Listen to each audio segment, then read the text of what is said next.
Hello, friend. It's a really slow news day lately. I mean, Linkin Park's back, but we lost Fat Man Scoop. It's not really balanced, is it? From the Vault 319 recording room, this is the Twee'quel podcast.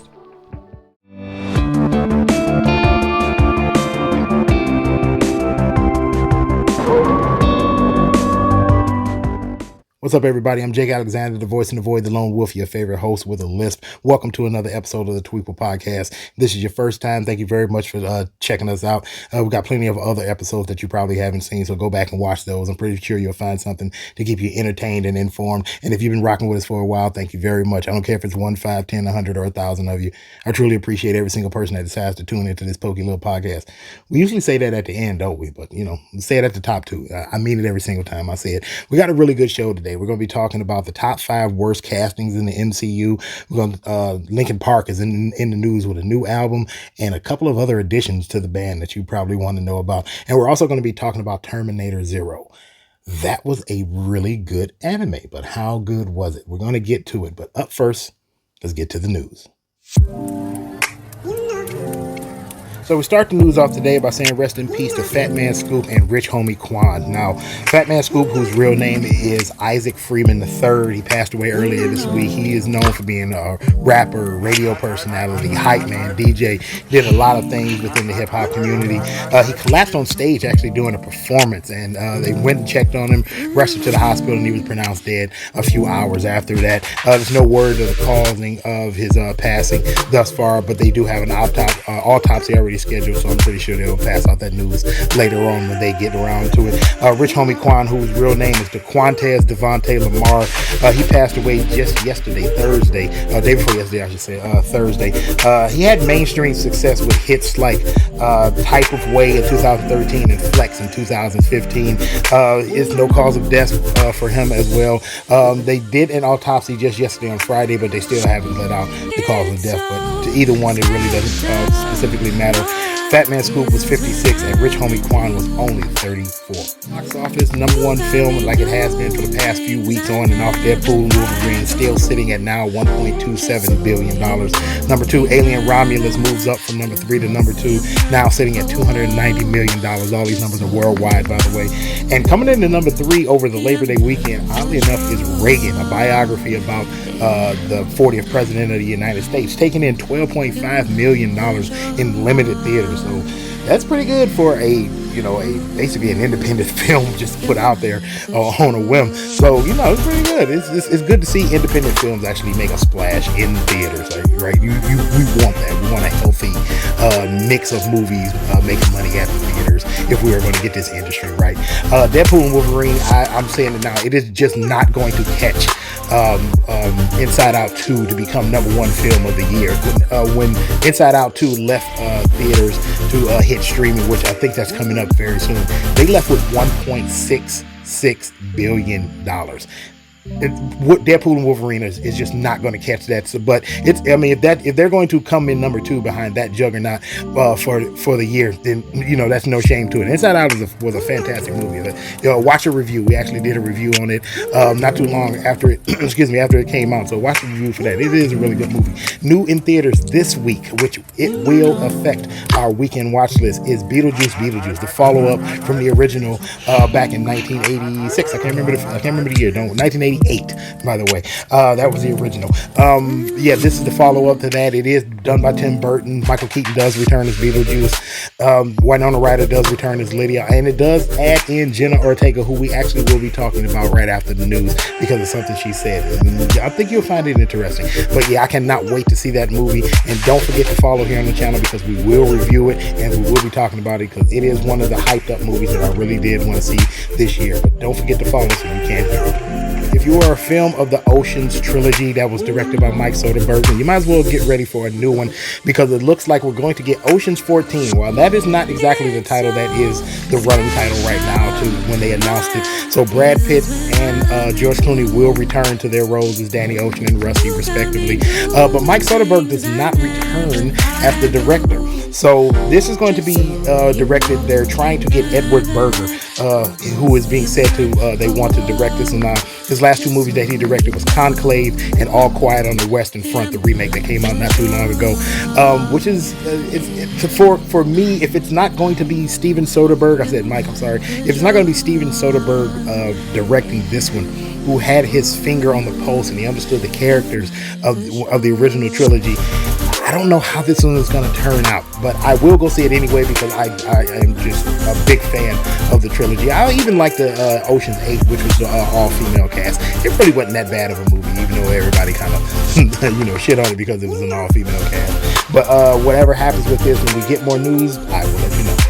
So I guess Netflix just can't help itself. So because of the success of the live-action One Piece series, they're just going all in on doing as many live-action anime remakes as they can possibly make. Up next, of all things, Demon Slayer. Yeah, Netflix is going all in on trying to do live action remakes, and Demon Slayer is the one that they got on slate to be done next. Now, it's in development right now. They're in the beginning stages of it. There's no casting or directing announcements for it yet. My thoughts, I expect this to just be trash, right? I was wrong about the One Piece live action. I admittedly, I was wrong about it. I expected that one just to be bad, but it was actually really, really good because they got the original guy who did everything to do this. The problem with doing Demon Slayer is the fact that the visuals of it, I don't know how that's going to translate from animated to live action. I don't know if they can actually pull it off. Well, obviously, I'm going to watch it and give you my honest opinion after it comes out. But I just right off rip from right off the top of my head, just knowing that they're going to do it, I expect it to be bad. But of course, when it does come out, we will watch it, we will review it, and I'll let you know then. Masters of the Universe has had an up and down history with their live action and their animated series over the years, but now we're getting a lot of news on the live action remake that they're going to do. Now, yes, if you didn't know, they are doing another Masters of the Universe movie. They did one back in the day that starred what's the guy's name? I cannot remember his name to save my life. Dolph Lundgren. It starred him as He-Man in the title role, and to me, it was a fantastic movie back in the day. If you've never seen the original, go watch that original live action film. It was really fun. But they're going to do a new one, and we actually have casting news on it now. They just yesterday announced that they're casting Alison Brie as Evil Lynn. Her in that role, she's going to be fantastic. Everything she does, she's really good in it, and that is a very good role for her to inhabit. She also joins Nicholas Galitzine as He-Man in the title role and Camila Mendes as Tila. We don't have a Man of War. We don't have our Skeletor yet, but whenever they get those guys, I'll let you know. The director is what I'm really intrigued by. Now, you would think they would get somebody who does action and maybe the sword and sandals type of genre really well, but no, they got Travis Knight to direct this. Now, Travis Knight, his directorial debut was the animated hit Kubo and the Two Strings. Now, that's an interesting pick. You got a person coming from directing animation to direct a live action of a film that's rooted in animation. This might work, it might not. Either way, when it comes out, I am going to be there first day, because Masters of the Universe, that is cartoon royalty from the 80s. He-Man and She-Ra and a handful of other cartoons, they are the top 10. They are the ones that every kid watched, male or female, back in the day. So when that movie comes out, believe me, we're going to be there the first day. And any more news comes out about casting, I'll let you know when I get it. If you are a fan of Linkin Park, this news may hit you one way or another, but either way, to me, it's all good news. So they do have a new album, they have a new vocalist, and they have a new drummer, and it's a new single, all coming out within the last 2 days. So now our favorite new metal band has finally announced that they have an addition to their band with their new single that just dropped, The Emptiness Machine. I've heard it once so far, so make sure you tune in tomorrow on Sunday, and we're going to do a quick review, and I'll tell you how much I like the song one way or another. That new co-vocalist will be Emily Armstrong, who's from the band Dead Sarah. It's actually a really good band, and she's a very, very strong vocalist. Now, the new drummer that they're going to have is Colin Britton. He's actually a songwriter and a producer for other bands like G Flip, Illenium, and One OK Rock. Now, this will be their first album, first single since the passing of Chester Bennington back in 2017. It doesn't seem like it's been 7 years, but apparently it has. And man, time flies, right? So, like I said, don't forget to check back tomorrow on Sunday. We're going to do a quick review of that new single, The Infamous Machine. That from that one listen, sounds pretty good, but I'll dig into it tomorrow. So we're going to end our news segment today by talking about the series Reacher. So Reacher is actually going to have a further reach, no pun intended, come very soon. Now, we do know that the series itself over on Amazon, it has been greenlit for a third season. They actually greenlit that third season before the second season even dropped in the first place. And that second season was better than the first, and that first was fantastic. This is a fantastic series if you haven't watched it. Get over to Amazon Prime and watch the Reacher series. So what they're talking about now is that not only are you getting the third season, but they're going to do a spin-off of the series into another series. So it's going to be done by Nick Santora and Nicholas Wooten. Now, Nick Santora is the executive producer and the showrunner for the original Reacher series. So if anybody knows how to do a spin-off and to do it well, obviously it's going to be him. This is the guy who developed the series, the guy who executive produced and does a lot of the writing for the series, obviously with his team. The third season of Reacher is going to adapt the novel called Persuader, which is actually the seventh book in the entire Reacher series. My thoughts right off the bat, this is a good idea. You need to strike while the iron is hot, and they need to do a spinoff of other members of his team, because all of the characters are very well written and very well shown within the Reacher series. They all have different skill sets, which would make up just their own series will fit right within this world. My guess, honestly, if they're doing a spinoff now, it's probably going to be done around Frances Neagley, who is played by Maria Sten. She's Reacher's right hand man. She knows everything about him. She knows how to read his mind. They read each other very well, and she's a hacker, and she does all these other things on the side. If there's any character that they can do a spinoff about, it's going to be her. I cannot wait to see it. I'm looking forward to that third season, and now that we know we're getting a spinoff, by my guess, about Frances Neagley, I'm all for it. I'm all down. Whenever they get it, just let me know, and I will be there to watch both of them, and we will be there to talk about it. That's all of our news. Don't forget to check our Instagram page for things like trailers and me just doing random things to have fun. Up next, we're going to talk about what was said by Jenna Ortega. You know, for a while now, I've spoken against DEI in Hollywood. And I know as a black man, that may come off a little bit pretentious and a whole lot crazy, but walk with me here for a second. In theory, DEI is a good thing. Of course, I want to see more black people, more women to have their stories told in film and in video games even, and in books and all over the place, in all media. But the problem with it is it's only in theory. In practice, we don't actually get more stories about men and women of color, black men and women, or women in general. What we get is gender swaps and race swaps. It's never anything genuinely diverse. It's always something taken from some other IP. Almost as if we're told, hey, if you're a woman or if you're black, your stories specifically mean absolutely nothing. So we actually have to just put your face on something that somebody else already knows, because that's the only way to make you interesting. And I have always disliked that idea. I always said from the beginning, good idea, but it's only a good idea because the people in charge are really the ones that have to greenlight all of the projects for people who look like me and for women. But lately, we've been seeing a backlash against it so tough that perhaps, just perhaps, we may see a day when DEI dies and we can actually get back to doing films and music and all the other media that we love in a truly equitable and diverse fashion. Now, the one thing that we really haven't seen is somebody in Hollywood, a big name, say something about it. Like, yes, we've had people like Ana de Armas who talked about James Bond perhaps being a woman sometime in the future.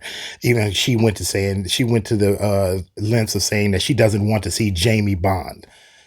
But now we have somebody who is a truly big name right now in Hollywood with that exact same sentiment, Jenna Ortega. Now, she had a quote just a few days ago, and it has started a firestorm of discussion across the internet and in all circles in Hollywood.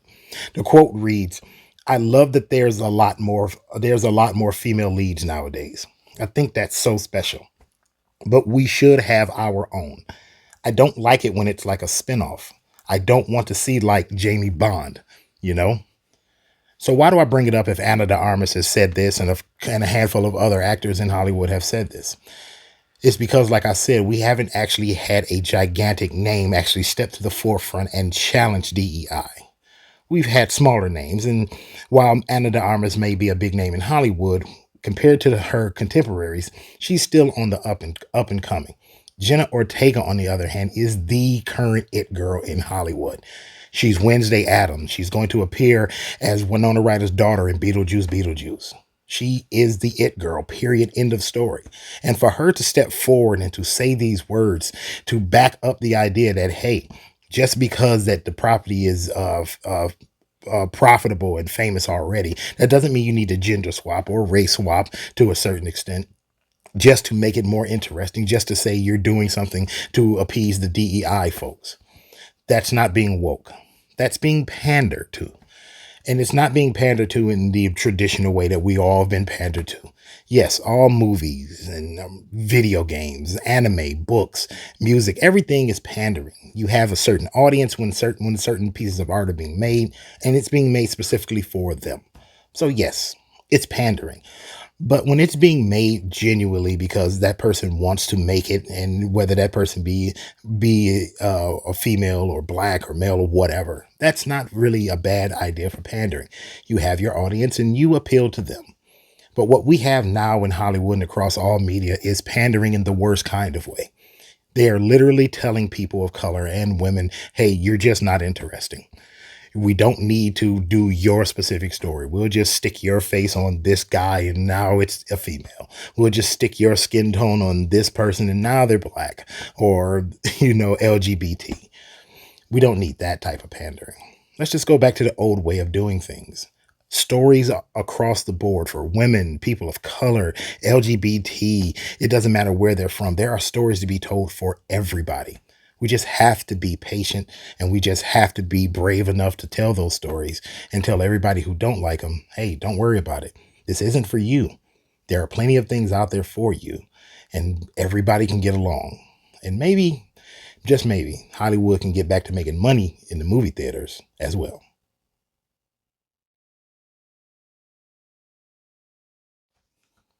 I don't know if this is a hot take or not, but perhaps you would agree with me. Robert Downey Jr. is probably the most apropos person ever to play any character in the MCU. He is Tony Stark, period. And you can probably go as far as saying Chris Evans is Captain America, and I'm pretty sure we can all agree that Hugh Jackman is Wolverine and Ryan Reynolds is definitely Deadpool. Anybody who comes after these people to play those characters again, they're always going to have a lot to be measured up to. And the MCU has a really good track record of picking people in order to play these roles. And they've done a really good job of putting them out there and those people inhabiting those roles very well. But that's not always the case. Sometimes, and unfortunately, way too many times, the MCU has been marred, let's just say, by people playing characters that they should not have been played. Now, it's not always their fault. Sometimes it's just not the fact that they're playing the character, but how the character is presented. So here now, the top 5 of MCU worst castings. Number 5, we have Sir Ben Kingsley as the Mandarin / Trevor Slattery in Iron Man 3. Now, the problem with Sir Ben Kingsley playing the Mandarin is not the fact that he was cast, but in the presentation of it. I love the idea that the Mandarin was not the old stereotypical Fu Manchu Chinese guy from the original run of the comic books of Iron Man. I love the fact that they had turned him into a modern terrorist, hell-bent on teaching Tony Stark a lesson about what terror truly is. That was the perfect casting, and they messed it up by having a feint and turning away from it and having him actually be an actor named Trevor Slattery and the villain of the story being somebody who's paying him, and that was Killian Dane. I hated that. If they had just left it alone and just said, hey, Ben Kingsley is the Mandarin and he's actually working with Killian Dane in order to teach Tony Stark a lesson, you would have had a fantastic villain. What people don't seem to understand a lot of times is the villain makes the hero. The hero is the good guy and the hero will win. But if he doesn't have somebody, if he or she doesn't have somebody very menacing to overcome, then really all you have is a very pretty picture to look at. The Mandarin with Ben Kingsley, the what we got for 70% of the movie, was a menacing villain. And if you just had him and Killian Dane working together, it would have been better. The moment the Mandarin became Trevor Slattery, I lost all interest in the character. And that was a damn shame. They wasted Sir Ben Kingsley with a fantastic character turning into a really shitty character. Coming in at number 4 is Mickey Rourke playing Whiplash, or Ivan Vanko, in another Iron Man movie, Iron Man 2. Again, it's not really so much of the casting itself, but how they presented it. For me, Mickey Rourke should not have been Whiplash. In fact, the character that we see in the movie that he's playing, Ivan Vanko, is not really a Whiplash. It's not really shown as Whiplash. What he's being shown as is Dynamo from the comic books. And honestly, they should have just stuck with that. Dynamo is a better villain than Whiplash. Now, I really dig Mickey Rourke in the film, and I actually like the weapons that he actually built and used to go up against Iron Man and eventually War Machine toward the end of the film. But honestly, if they had stuck with Dynamo and sort of made him an upgrade to the Ironmonger from the first Iron Man film, I think it would have hit a hell of a lot better. Now, don't get me wrong, I still like Iron Man 2, but I thought they let the ball drop with Mickey Rourke and his presentation as Ivan Vanko. Coming in at number 3, I'm pretty sure most people, when they hear this list, they probably would have thought it would have been number 1. But Olga Kurylenko as Antonia Dreykov, aka the Taskmaster in Black Widow. Now, the reason why it's not at number 1 is because I actually thought it was okay to have Taskmaster in this one, because Taskmaster is a Black Widow villain. Not specifically, but they have gone toe-to-toe a lot in the original, in the comic book runs with Black Widow. But I did not like the fact that, just like DEI, like we talked about before, I hated the fact that they changed it from a male to a female just to fit this story. If you wanted to have Taskmaster, they could have just left him as is, as a man. And if you wanted to, really, to involve all of the other Black Widows that our Black Widow was trying to save from the Red Room, you could have just left it as is, because guess what? Taskmaster has worked for Dreykov out of the Red Room a ton of times in the comic books.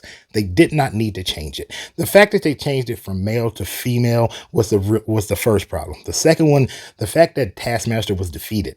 The man has photographic reflexes, which means as soon as you do a maneuver, he sees it and he remembers it and he can use it against you, and you can never use it against him more than once, because he'll figure out a way, because of his ability of photographic reflex, a way to defeat it.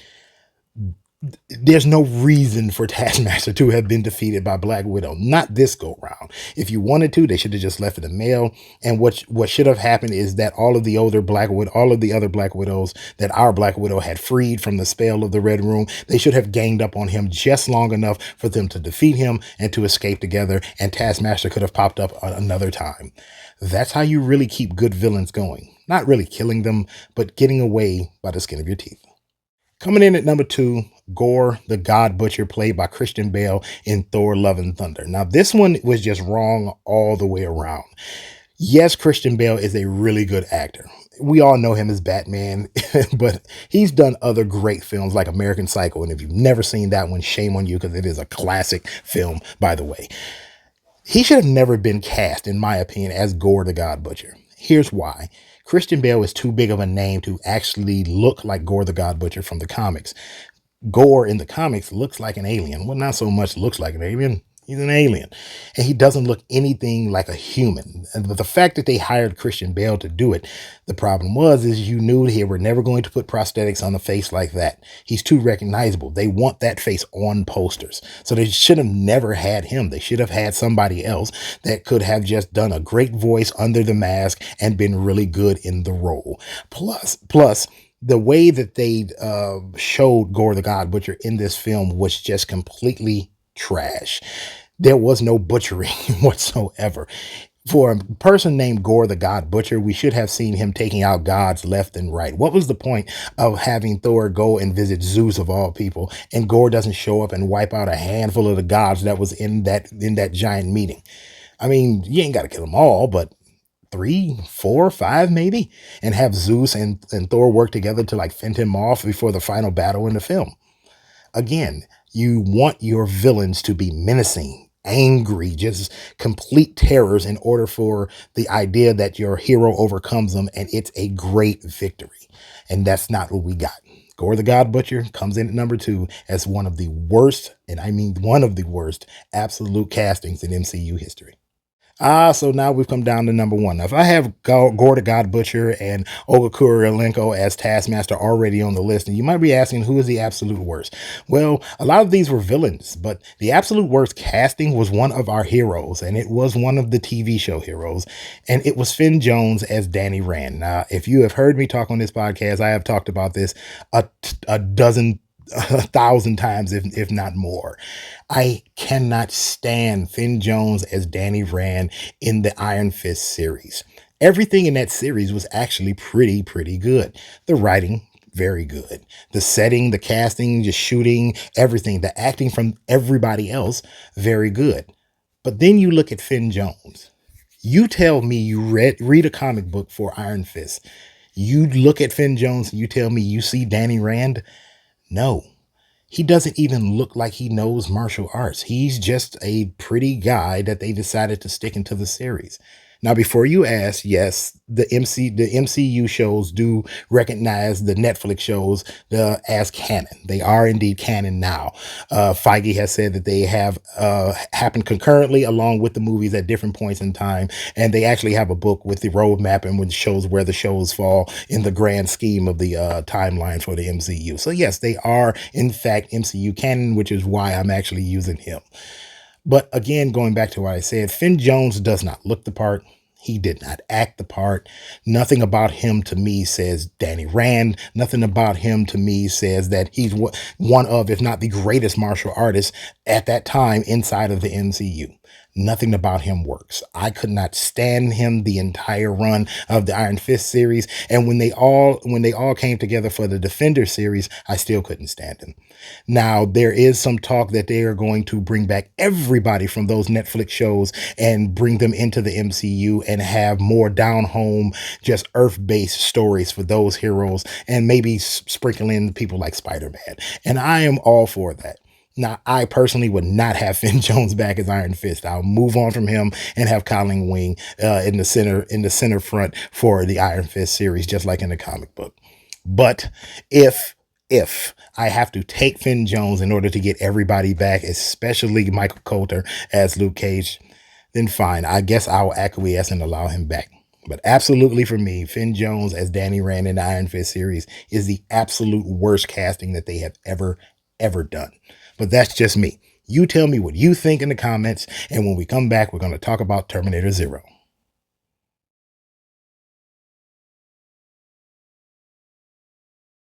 You know, I think it's really safe to say that all of the interest in the Terminator universe is waning. It's not even close. That's not a shot at the IP. That's just facts.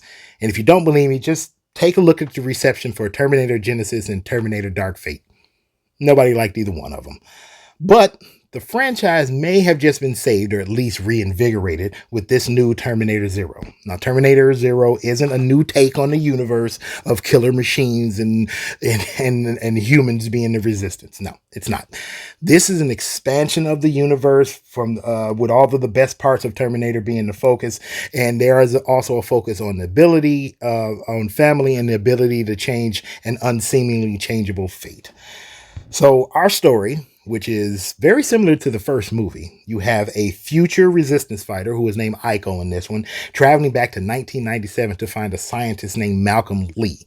Malcolm Lee is destined to create a new AI in order to fight Skynet with 1-to-1. The name of that new AI is Kokoro. It was voiced by Rosario Dawson. There's a bit of a wrinkle. Obviously, there's a Terminator on the way back in time to try to stop everything from going down. But the AI, who again is voiced by Rosario Dawson brilliantly, doesn't quite think that humans are worth saving. Now, the Terminator is voiced by Timothy Olyphant, and shout out to him. Everything he's done over the past few years, I have just been a complete fan of. This series is 8 episodes, half hour each, maybe a couple minutes less here and there, and every single episode hits just a little bit different, and it's interesting the whole way through. Terminator Zero resets everything that we think about the franchise right now, and actually it accomplishes what those last 2 movies didn't. This is interesting, and it does spark interest for more Terminator things going forward. Now, still, it is not without its problems. It's not perfect. Believe me, I'm telling you right up front, it's not perfect. You're going to see plot holes within the story, just like most films and most animated features have. There's always a plot hole here or there. There are a handful of scenes and a handful of things that happen where it bogs down the narrative and it gets really slow, but then it picks back up. So all of those little things, they're pretty much easy to get around if you just let yourself get around them. But again, like I said, it's not perfect by no stretch of the imagination. And also, there's a necessity of it for it to fit into the 90s. So a lot of that stuff looks dated, feels dated, but I mean, it's supposed to. I mean, what we have is time travel back into the 90s, up to 2022 and into the future, and then back in time, going back and forth and back and forth. So a lot of things are going to seem like really old, and then it's going to be like, wow, it's like we bypassed that. We don't have anything more up to date, but that's within the timeline of the series. So it's fine. You just don't worry about it too much. Overall, this is really good. This is a good entry into the franchise. It fits well with the original Terminator and T2. It is by far better than Dark Fate and Terminator Genesis. It's a little bit better than 3. I won't say it's completely better than Terminator 3. I would say they're probably neck and neck within my own personal opinion. But absolutely, if you have not watched this, watch this. On a scale of 1 to 10, this is a 7. Watch this series. It is fun. It's an animated series. Like I said, it's only 8 episodes. It's not very long. You can breeze through this in some afternoon while you're cleaning up the house with it playing around in the background. It is a very, very good series. Up next, it's time for the last call.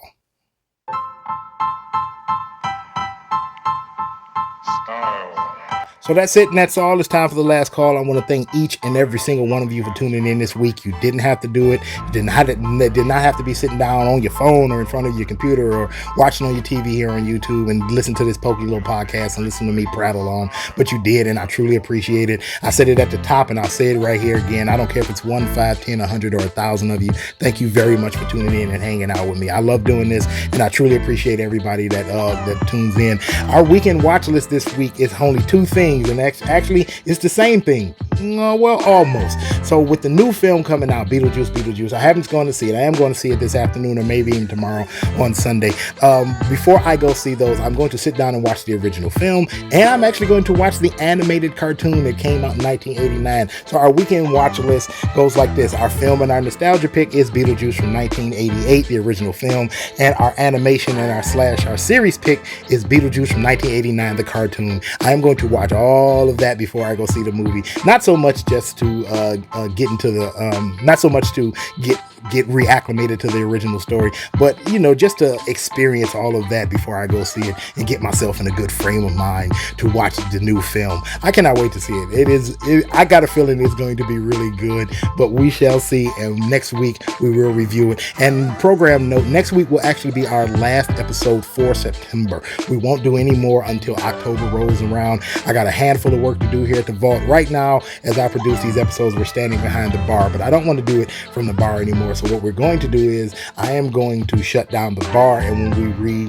reintroduce the series, we will most likely be sitting behind the desk, and we will have a news desk in order to produce episodes. But we shall see what happens before then. Hopefully I can get it all done.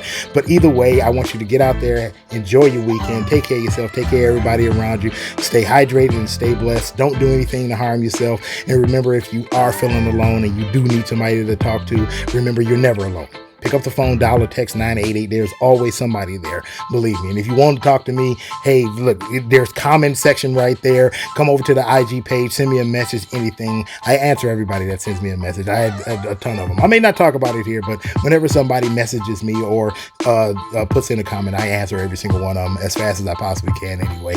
So remember, you're never alone. Don't pick up that phone and reach out. Somebody's always there to talk to. So it's time to go. We will end this episode the same way we do every episode. So our producer, Nikki Reb, who's standing over there eyeballing me, we will end this episode the same way we always do. God bless. I love you, and peace. Have a good weekend. See you next time.